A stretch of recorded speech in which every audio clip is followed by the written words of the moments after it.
Eat with me, guys. Kalabasa, kalahati, tsaka steak. Yan. Ayoko magkanin today, so this is what we're going to have.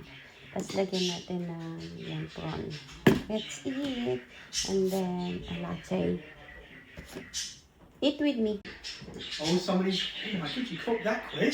Shush!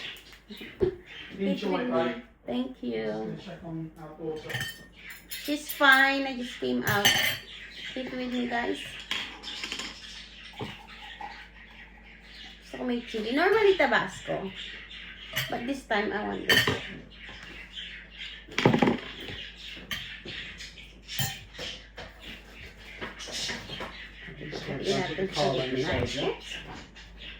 Binake ko lang pala to. Yung pumpkin.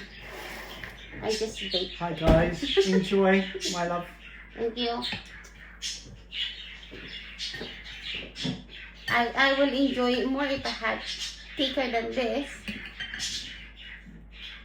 So. I smell ungratefulness, guys. There is a child or a person starving right now. Look what you've got in front of you. I'm teasing him. Harap. Sabi ko sa kanya, my steak is not thick enough. Naiinis siya. Kasi normally, pa yung thick one. Hindi siya thick. Kaya ko dapat dalawa. Yum.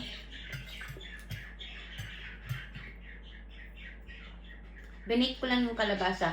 I like this pumpkin. Kasi ano siya, pag bibili kayong pumpkin, bilhin nyo to. Malagkit. Malagkit siya.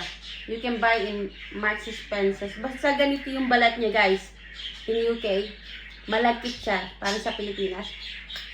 Hindi siya tulad ng ibang pumpkin. Matubig, masabaw. Ito hindi, malagkit. Para kang kumain ng magandang kamote. Yung kamoting ano, ganun siya. So that's what I've been buying. Because some people as well, maybe they might, hindi nila alam. They don't know. So I'm suggesting this type of pumpkin.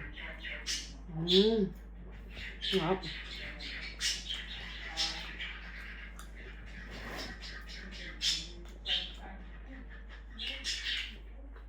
He said, well, I don't have a rice.